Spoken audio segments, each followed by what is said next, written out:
بسم اللہ الرحمن الرحیم۔ السلام علیکم۔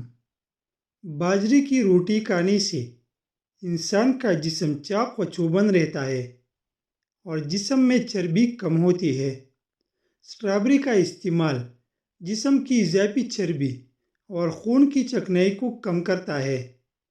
چاول کا پانی بال بڑھانے میں مدد کرتا ہے اور بالوں کی سفیدی کو روکتا ہے۔ کمزور یادداشت کو بہتر کرنی ہے تو انار، چقندر اور انگور کا جوس پیا کرے۔ روزانہ 1 چمچ اسپغول 1 گلاس پانی میں گھول کر پینے سے آنتیں اپنا کام صحیح کرتی ہے۔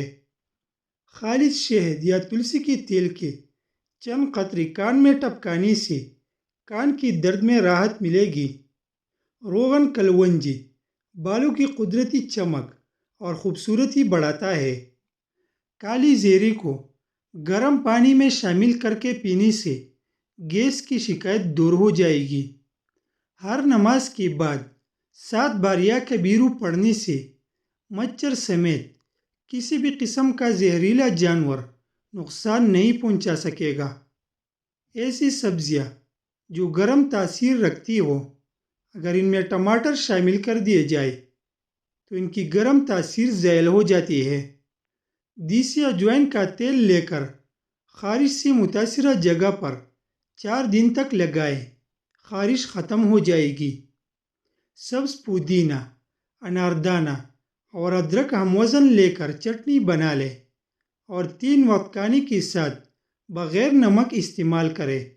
دل کی بن وال کھل جائے گی۔ جائز مقصد پورا نہ ہو رہا ہو اور ناکامی کا سامنا ہو تو 11 مرتبہ سورۃ الرحمن کی تلاوت کرنے سے مقصد میں کامیابی حاصل ہوتی ہے۔ 1 چمچ شہد میں 10 قطرے کلونجی کا تیل اچھی طرح مکس کریں اور مریض کو پلائیں۔ 5 ہفتوں کی مسلسل استعمال سے فالج اور لقوہ کا مریض اپنی پاؤں پر کھڑا ہو جائے گا۔ جن لوگوں کی گردے میں پتھری ہو جائے وہ ناریل کے پانی میں انگور کا رس ملا کر پینے سے گردے کی پتھری ٹوٹ کر نکل جاتی ہے۔ دودھ پلانے والے مائیں میٹھی آم خوب کھائیں، اس کے بعد کچی لسی پی لیں۔ اس عمل سے ان کی دودھ میں خوب اضافہ ہوگا۔ چہرے کی داغ دھبوں کے لیے ہلدی میں سرسوں کا تیل ملا کر چہرے پر کچھ عرصہ مستقل مزاجی سے لگائیں۔ نہار منہ دودھ کے ساتھ کھجور کھانے سے یادداشت بہترین ہو جاتی ہے۔ زیادہ میٹھا استعمال کرنے سے پیٹ کی چربی بڑھ جاتی ہے۔ دانت میں کیڑا لگ جائے تو منہ میں لیموں کا پانی اور ناریل کا پانی ڈال کر کلی کرو، دانت کا کیڑا خود بخود ختم ہو جائے گا۔ رات کے وقت شہد میں گڑ شامل کر کے کھا لو، ہر قسم کی کھانسی دور چلی جائے گی۔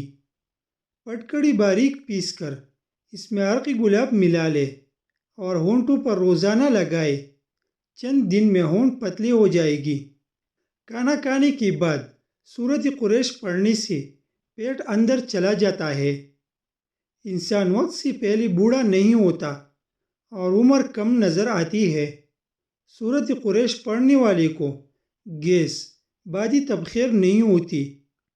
سورۃ علم نشرح کو ہر نماز کے بعد 5 بار پڑھ لینا غیر متوقع رزق کا وسیلہ بن جاتا ہے۔ کھانا کبھی ضائع نہ کریں، اس سے برکت اٹھ جاتی ہے اور اسراف جیسا گناہ کبیرہ ہو جاتا ہے۔ جانور کی گردن کے قریب کا گوشت کھانے سے حافظہ تیز ہوتا ہے۔ پیٹ میں گیس ہو یا قبض کا مسئلہ ہو، روزانہ نہار منہ لیموں پانی سے پیٹ کا بھاری پن دور کرو، گیس آسانی سے خارج ہوگی۔ دیسی اجوائن، کلونجی اور کالا نمک ہم وزن لیں، ان کو باریک پیس کر مکس کر کے کھانے کی تقریباً گھنٹے بعد آدھا چمچ پانی کے ساتھ لیں۔ ہفتے میں 2 روزے رکھنے سے کبھی جوڑوں کی درد کا مسئلہ نہیں ہوتا۔ منقع کھایا کرو، یہ کمزوری کو دور کرتا ہے اور منہ کو خوشبودار کرتا ہے۔ باجرے کو گڑ، شکر، گھی یا دیگر کھانوں میں ملا کر کھانے سے کمر مضبوط، خون عمدہ اور پیٹ کی چربی کم ہوتی ہے۔ باجرے کی روٹی بدن کو بھرپور غذائیت دیتی ہے اور اعصاب کو طاقتور بناتی ہے۔ ہاتھوں پر روزانہ روغن بادام، مکھن اور ملائی کا مساج کرنے سے ہاتھوں کا کرکرا پن دور ہو جاتا ہے۔ ہاتھ خوبصورت دکھائی دیتی ہے۔ لیمو پانی متلی کے احساس کو کم کرتا ہے اور ہڈیوں کو بہتر بناتا ہے۔ دل کو بالکل صحت مند اور توانا رکھنا ہے تو نمک اور چکنائی کھانا چھوڑ دے۔ اپنے ہاتھوں پر دہی کا لیپ کرے، کچھ دیر بعد اسے دھو لے۔ آپ کے ہاتھ نرم و ملائم اور خوبصورت ہو جائے گی۔ گلیسرین کا استعمال کیل محاذ اور ان کی داغوں کا علاج کرتا ہے۔ ناشپاتی معدے کی اصلاح کرتی ہے اور اسے طاقت دیتی ہے۔ اگر گلے میں خراش رہتی ہو، اس کے لیے ہر وقت کالی مرچ منہ میں چبانے سے افاقہ ہوتا ہے۔ پانی یا دودھ میں اسپغول کا چھلکا گھول کر استعمال کریں۔ آپ کا معدہ ہمیشہ صحت مند رہے گا۔ جسے بوجھل پن یعنی دل گھٹنے کی بیماری ہو، اسے چاہیے کہ کھانے کے بعد ناشپاتی کھائے۔ ایک ہفتے تک روزانہ 3 کھجوریں کھانے سے کینسر کا خطرہ کم ہوتا ہے اور جسم کو طاقت ملتی ہے۔ کھجور کھانا دل کی صحت کے لیے انتہائی مفید ہے اور خوبصورتی میں اضافہ کرتا ہے۔ کھجور سے نظام ہاضمہ بہتر ہوتا ہے اور بواسیر سے نجات ملتی ہے۔